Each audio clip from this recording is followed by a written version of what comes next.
David stood in front of the tall, curvy building on Volcara Prime, an alien world full of strange creatures and even stranger rules. His first mission here was simple: find a place to live. But nothing was simple when aliens were involved. The apartment tower was shaped like a spiral shell, glowing slightly under the two suns. A glowing sign read, "Krithek's comfortable lodgings, no dangerous pets." David smiled.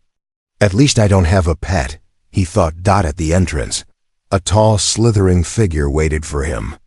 She was long, thin, and snake-like, with dark green scales that shimmered in the light. She wore a vest of metal plates and shiny gems on her head. Her wide eyes blinked sideways. "I am Madame Krithek, the landlady," she hissed, her voice deep and sharp. "You must be the human." David nodded. "Yes, ma'am. I need a small apartment. Nothing fancy." Krithek studied him from head to toe, her eyes lingering on his legs. Then she quickly looked away, as if uncomfortable. "We don't get humans here often," she muttered. "But you pay well, so I will allow it." She led him through the halls. The corridors were wide and round, the walls covered in soft, glowing patterns. Other aliens passed by, short ones with 4 eyes, tall ones with tentacles, some with crystal-like skin. All of them stared at David like he was a rare animal. When they reached the room, Krithek unlocked the door with a wave of her hand. "Your dwelling," she announced. The room was odd. The furniture was too low or too high. The bed was a round, padded pit. The bathroom didn't have a shower, only a mist sprayer on the wall. And worst of all, no privacy walls. The bathroom space was open to the rest of the room. David frowned. Is there a private washroom? Or at least some curtain?" Krithek tilted her head. "Private? Why? You bathe, you clean. Why hide?" David sighed. "It's a human thing. We're shy." Krithek laughed softly. "Strange species. I'll see if I can get you a curtain." He thanked her and unpacked his things. Hours passed as he tried to adjust. The bed was uncomfortable, the mist bath felt weird, and the food replicator made everything taste like salty jelly. By night, David was exhausted. He stripped down to his towel and decided to clean himself before sleeping. As he stepped out of the mist bath, drying himself, the doorbell buzzed. It was Krithek. "I came to check if you need." She stopped mid-sentence. Her large eyes locked onto David's towel. More specifically, the bulge beneath it. Krithek's scales rippled. Her frills stood on end. She pointed a shaking finger at him. "Human, why do you have a mini shy hulid between your legs?" she shouted, her voice echoing down the hall. David stood frozen. What now?" "Mini shy hulid," she repeated, eyes wide with terror. "You carry it. It's there. Between your legs." David glanced down, realized what she was talking about, and turned red with embarrassment. Wait. It's not a whatever you said. It's just this is normal for humans." Krithek backed away slowly. "You ... carry the worm inside you? Always? It's not a worm." David cried. "It's part of my body." Krithek's eyes darted. Her tongue flicked nervously. Then she turned and slithered away fast, yelling down the hall. "Attention all tenants. The human carries a mini shy hulid. Be warned." David slapped his forehead. "Oh no. This is bad." Within minutes, whispers spread through the building. Aliens peeped from their doors, some gasped, some ran inside and locked up. He could hear them. "Did you hear? The human hides a baby shy hulud. No wonder he needed privacy. To hide it, we must inform the council." David wrapped his towel tighter. This is ridiculous, he thought. But the damage was done. He slumped on his weird alien bed, staring at the ceiling. First day on an alien planet. And I'm already the human with a monster between his legs. Little did David know. This misunderstanding was only the beginning of much bigger trouble. The next morning, David woke up to strange sounds outside his door. Whispers, hissing, and ... Chanting, he sat up, rubbing his face, still tired from last night's disaster. He opened the door just a little to peek outside. A crowd of aliens had gathered. They stood in a circle, some holding glowing sticks, others carrying scanning devices. All of them looked afraid, their eyes flicking nervously toward David's room. At the center was Madame Krithak, her scales still bristling. She was telling the others, "I saw it myself." Hanging between the human's legs, a mini Shy Hulud, no doubt, David groaned. "Oh, come on, ... This is getting worse." He stepped outside, raising both hands. Okay, calm down. It's not a worm.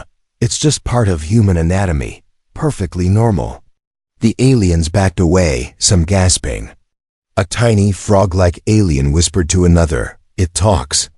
And it controls the worm inside it." David sighed.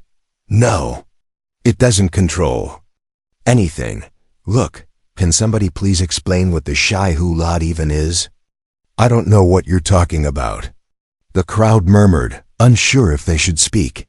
But then, an elder alien with crystal horns stepped forward. His name was Elder Viruk, and his voice was deep and slow. "You do not know?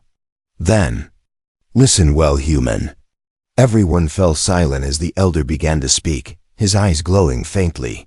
"Long ago, before our people built cities, before we tamed machines, there were the Shy Hulud, giant, monstrous worms that lived deep beneath the sands of our homeworld.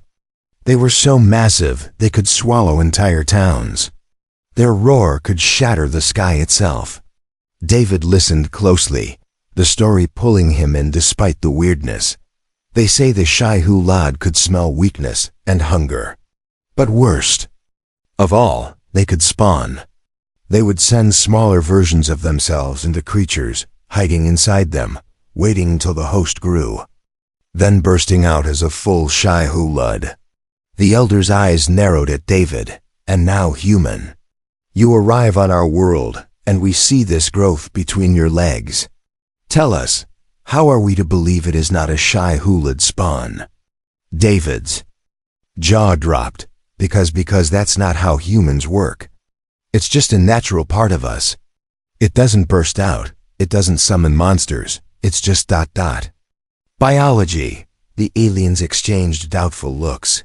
One muttered, "That's what a host would say." David felt panic rising. "Okay, look. Back on Earth, all humans have this difference between males and females. I'm not carrying any worms." "I swear," Krithak hissed. "Then prove it. Prove it's not alive and dangerous."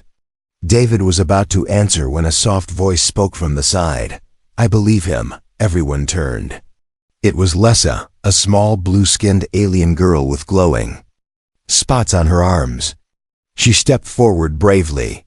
"I've read about humans," she said. "Their species is very different. That part of their body isn't a worm, it's a reproductive organ." The aliens gasped in horror. "Reproductive?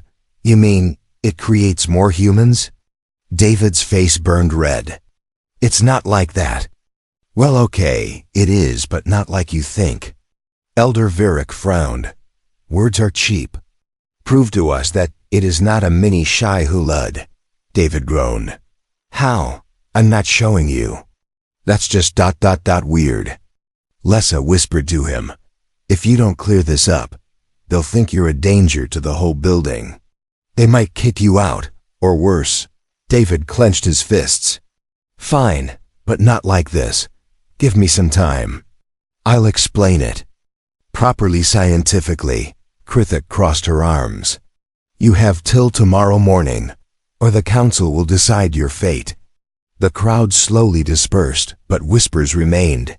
David went back inside, feeling exhausted. Lessa followed him in, looking curious but kind.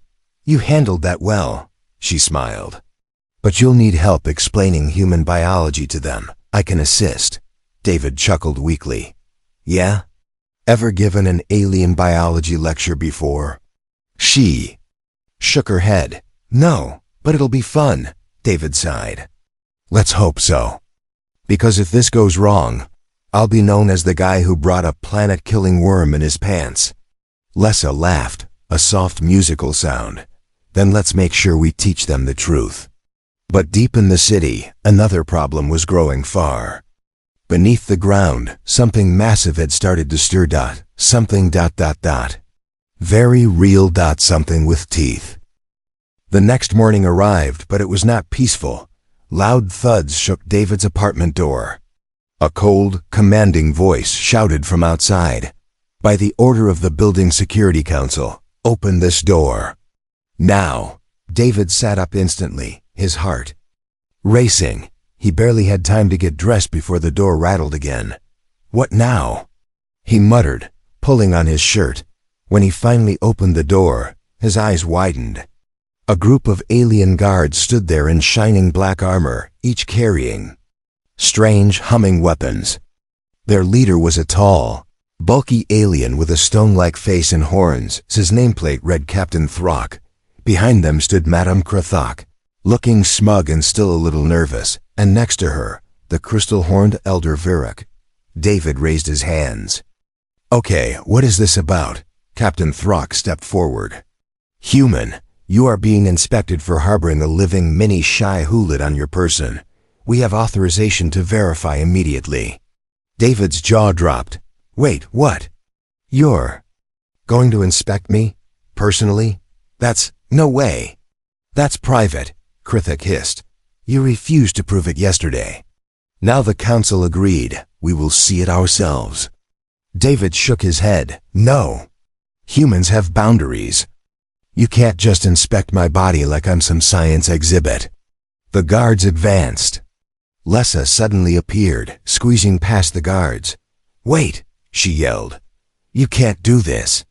Humans aren't like us. Their bodies are private. Forcing an inspection is offensive to them. Captain Throck frowned. If the human refuses, we will assume guilt. Then the matter will be reported to planetary security. You will be exiled, or worse. David swallowed hard. Exile on an alien planet? He'd have nowhere to go. And worse, word would spread across space. Lessa whispered. David, we need another way. We can't let them examine you like that. But maybe if we show them science instead. David remembered Lisa's idea from last night. Yes, the holographic explanation, an anatomy lesson. Elder Virak's crystal horns glowed faintly. You expect us to believe images and lights? We prefer proof. Then give me one more night, David pleaded. Let me prepare a full presentation. If you're still not convinced, then do your inspection. The elder glanced at Krithik, then Throck, then sighed. Very well, one night, but at sunrise we return. Be ready, human. With that, the guards left, but the pressure remained heavy on David's chest. Inside, he sat on the strange alien couch, his head in his hands. Lessa sat next to him, eyes full of sympathy. I'll help you, she promised. We'll make a proper hologram. I've studied some human biology through the galactic archives, but we'll need to show them carefully. Aliens are sensitive to visuals. David chuckled. Yeah, I figured that out when they screened yesterday. They got to work immediately. Lessa pulled out her holo projector, a device that could create 3D images in the air. David tried to explain human anatomy.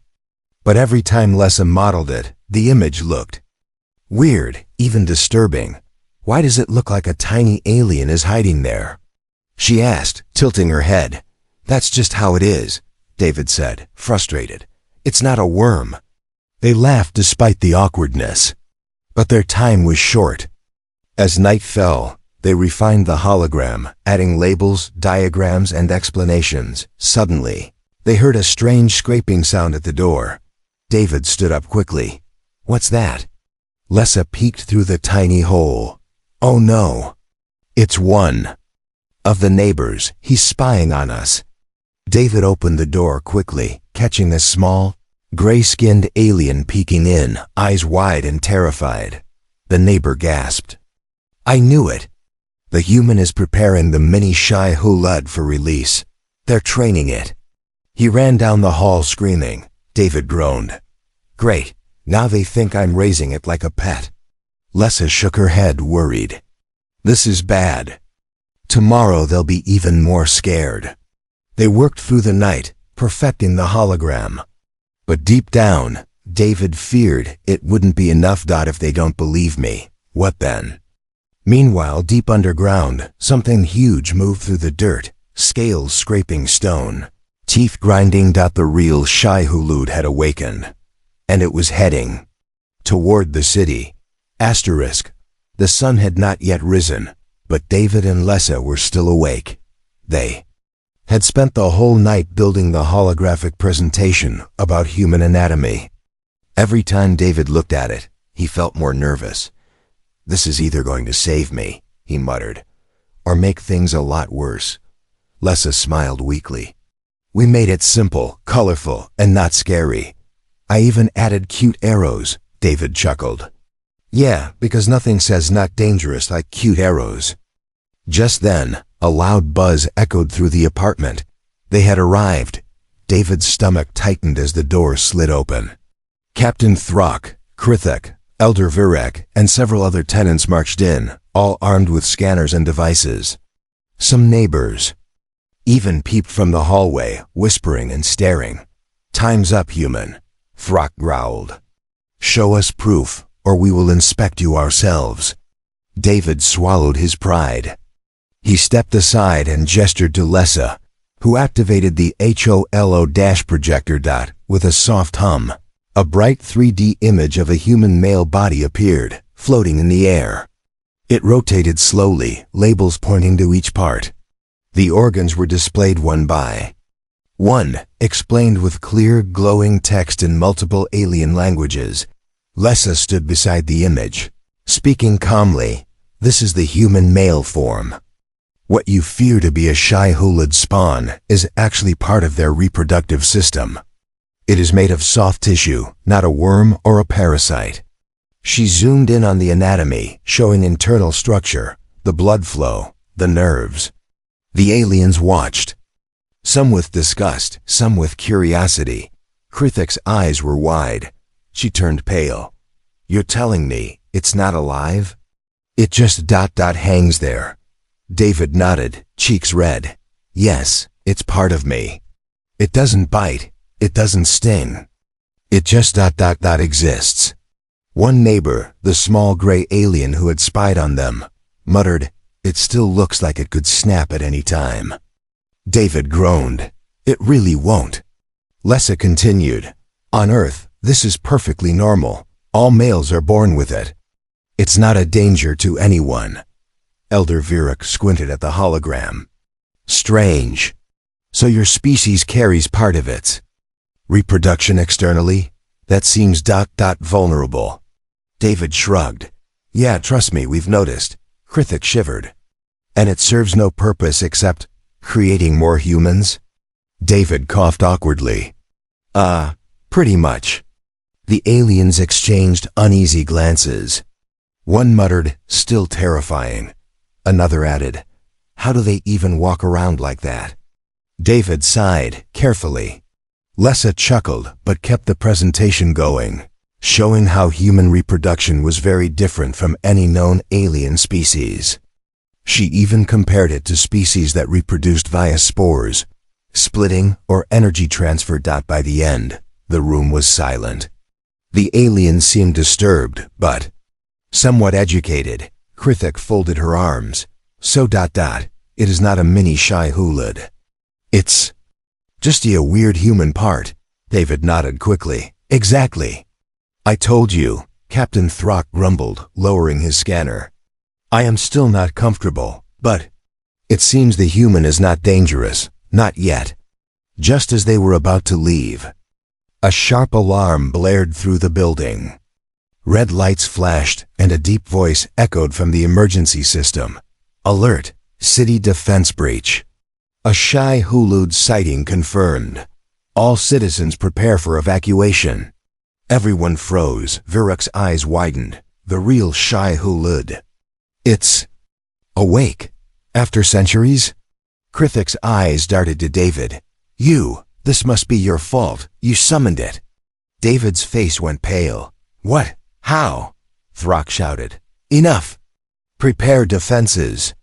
In the chaos, Lessa grabbed David's arm. Wait, I have a theory. The Shy Hulud might be reacting to your presence, David. He blinked. What? Why? She whispered quickly. Their species detects certain pheromones, chemical signals. Your human biology might be similar to what they detect. That's why they think your anatomy is a Shy Hulud spawn. It smells like it to them. David swallowed hard. You mean I'm a walking Shy Hulud magnet? Lessa nodded.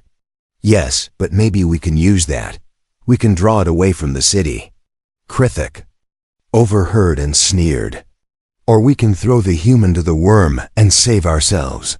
David glared. Yeah, thanks for that suggestion. But Lessa stood firm. No, he can help us. But we need a plan, fast. Outside, the ground began to rumble. Far beneath, the real Shy Hulud was rising, and it was hungry. The ground shook again, heavier this time. Dust fell from the apartment ceiling. Outside, loud alarms echoed across the city. Warning, Shy Hulud approaching. All defense units deploy immediately. David stood frozen in his apartment, staring. At the flashing red lights, Madame Krithik pointed at him, her eyes filled with panic. This is your fault, human. You've called the Great Worm here. David snapped. I didn't summon anything. I don't even know how. But deep inside, he couldn't ignore what Lessa had said. His human pheromones might be attracting the Shy Hulud. Lessa grabbed his shoulder. David, listen. If your biology is similar to what the worm responds to, we can trick it. We can lead it away from the city using your chemical signature. David blinked. And how exactly do we do that?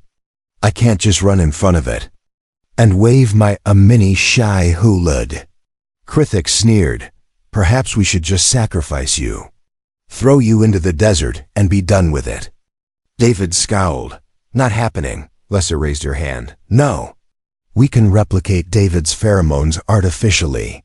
If we build a signal beacon that emits the same scent, we can lure the worm away safely. Captain Throck, listening nearby, crossed his arms. And how long would that take, little scholar? Lessa glanced at David. If we start now, a few hours.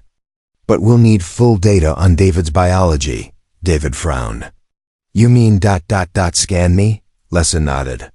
All of you, including that part. David's face turned red. Oh, come on, again. Lessa chuckled. It's science, David, for the safety of the city. He sighed deeply. Fine, but keep the audience to a minimum, please. A few hours later, David stood awkwardly in the center of a large lab room. Around him were alien scientists, all staring, scanning, and muttering in their strange languages. Lessa worked the main controls, creating a holographic projection of David's body, complete with pheromone markers. Every time the projection rotated, it paused, especially on his lower body, and the aliens whispered among themselves, some horrified, some fascinated. David covered his face with his hands. This is officially the most embarrassing day of my life. Lessa tried to make him comfortable. Don't worry, David. It's fascinating biology, truly unique. One alien scientist poked the hologram and whispered, how does it even stay like that? Another added, what if it has a second mouth? What if it speaks? David groaned loudly. It doesn't speak. Just then, an urgent message flashed on the comm screen. The Shy Hulud is 2 hours from the city center. Defense units are failing. Time was running out. Lessa finally completed the scan and data extraction. She looked relieved. We can replicate the pheromone signature now. We'll create a beacon that mimics David's scent to fool the worm. David frowned. You're going to make a giant perfume of me. Lessa laughed. In simple words, ... yes. Captain Throck nodded. Good. Then we need someone to place the beacon far from the city. The farther, the better, Krithik immediately pointed. Send the human. If he's the source, he should go. David stared at her. Of course she'd say that, but Lessa stepped forward bravely. I'll go with him. He shouldn't face this alone. David looked at her, surprised. You'd risk your life. For me? She smiled softly. You're not a monster, David. You're just misunderstood. Captain Throck sighed. Very well, prepare yourselves. You have 1 hour. As the beacon was built, David sat quietly, staring at the city skyline. The thought of facing a real Shai-Hulud, the terrifying beast of legends, made his stomach twist. Lessa sat beside him. Hey, you're brave, you know. David chuckled bitterly. I didn't plan to be. I just wanted a quiet apartment. Lessa laughed.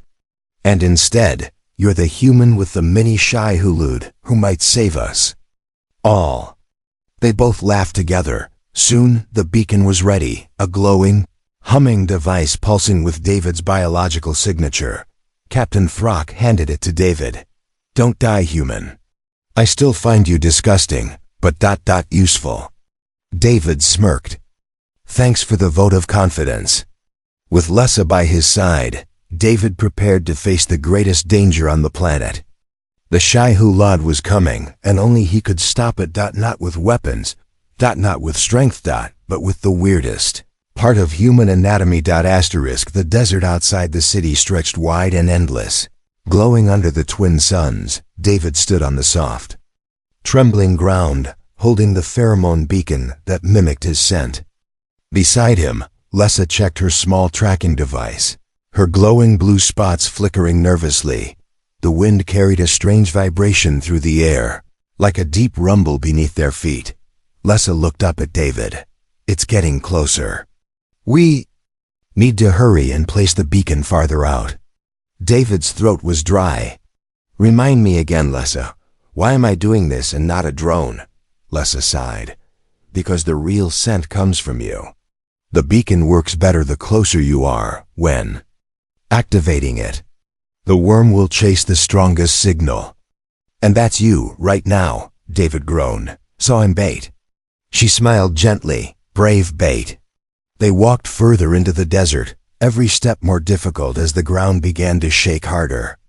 In the distance, a huge cloud of dust began rising into the sky. Then they heard it.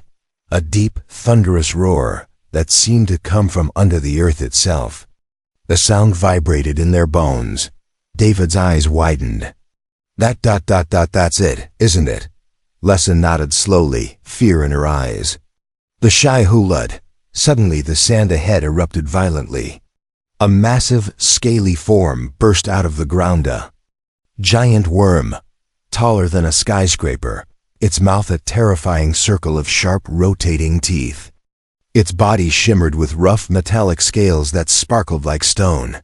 David stumbled back, his heart racing. That thing is bigger than I imagined. The worm let out a sound that was part roar, part vibration, making the air hum. It's massive. Head swung left and right, as if sniffing the air. It's sensing us. Lessa warned. David quickly planted the beacon in the sand and pressed the activation button. The device hummed and glowed, releasing an invisible cloud of his replicated pheromones. The Shai-Hulud paused, its massive body swaying.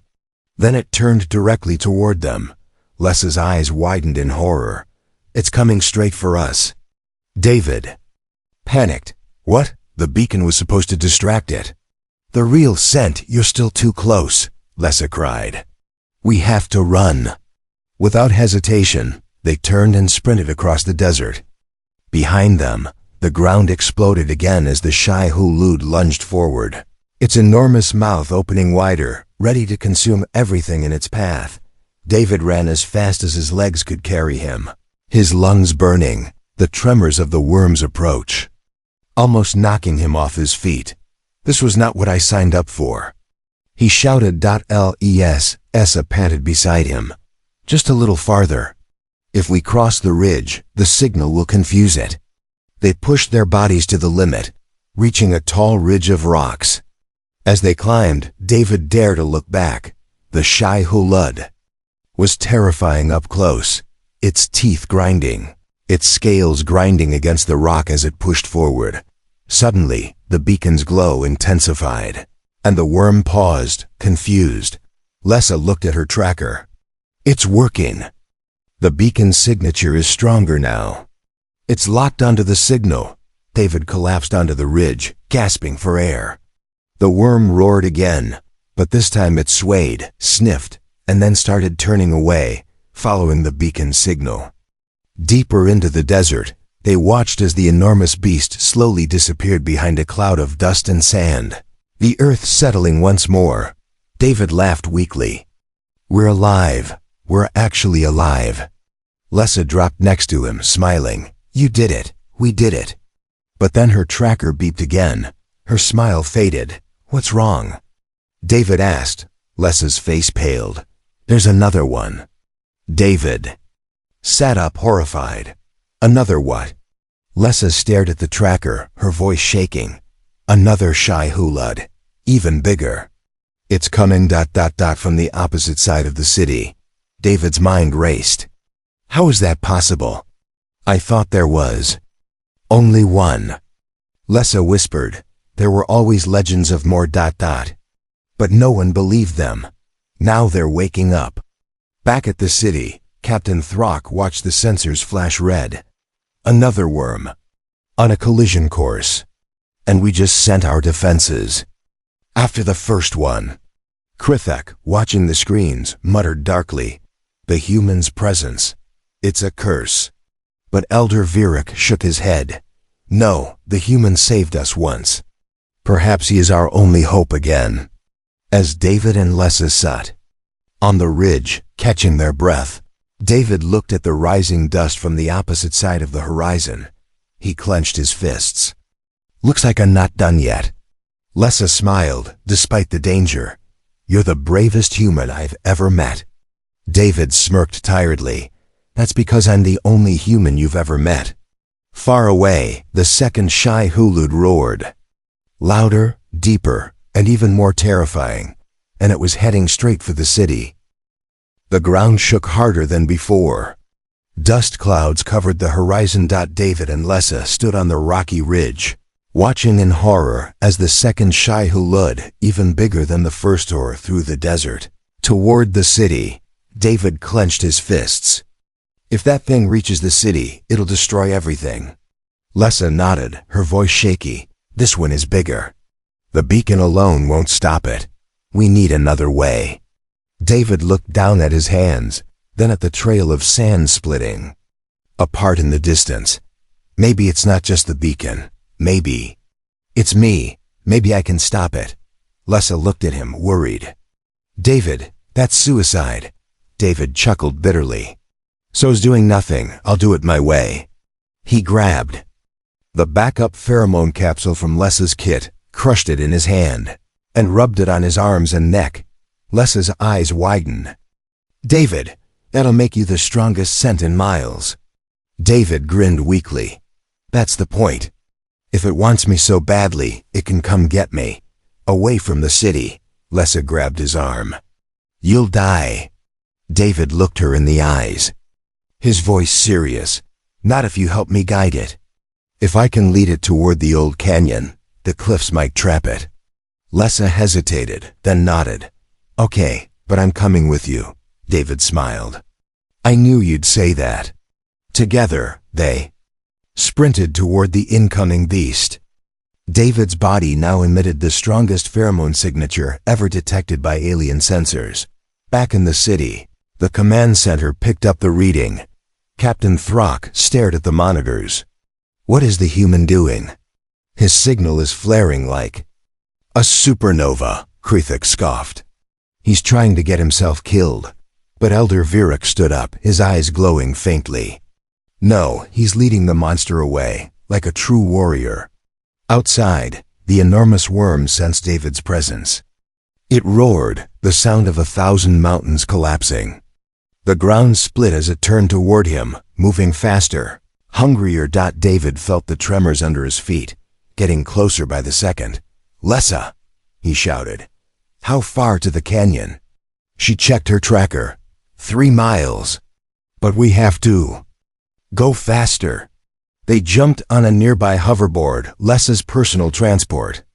It hummed to life, lifting them inches above the ground as it shot forward in high speed. The worm followed, faster and angrier. Its huge body crushed dunes and rocks like dust. David held tight, the wind whipping against his face. His heart pounded. Not just from fear, but from determination. Lessa pointed ahead. There, the canyon entrance. It was a giant pit with sharp cliffs surrounding it. If the worm fell in, it might never climb out. But the beast was too close. Lessa's eyes darted around. "We need to get it closer to the edge." David stood on the hoverboard, arms outstretched, yelling at the top of his lungs. "Hey, big ugly worm. Come and get me." The Shai-Hulud roared, picking up speed, its mouth opening wider, rows of rotating teeth ready to consume everything. David and Lessa reached the canyon's edge. David whispered, "Here goes nothing." He jumped off the board, landing hard on the rocky ground just near the cliff. He stood still, arms spread, his scent filling the air. The worm charged.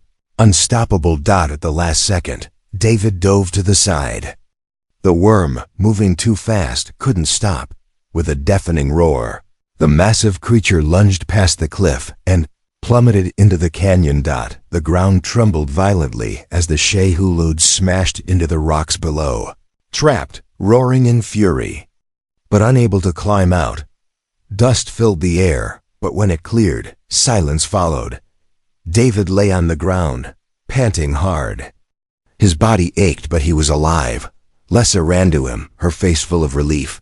"David, you did it. You're insane, but you did it." He smiled weakly. "Yeah. Well, humans are weird like that." Back in the city, the command center cheered. Even Captain Throck smiled slightly. Elder Viruk declared, "The human has earned his place among us. He's no longer an outsider."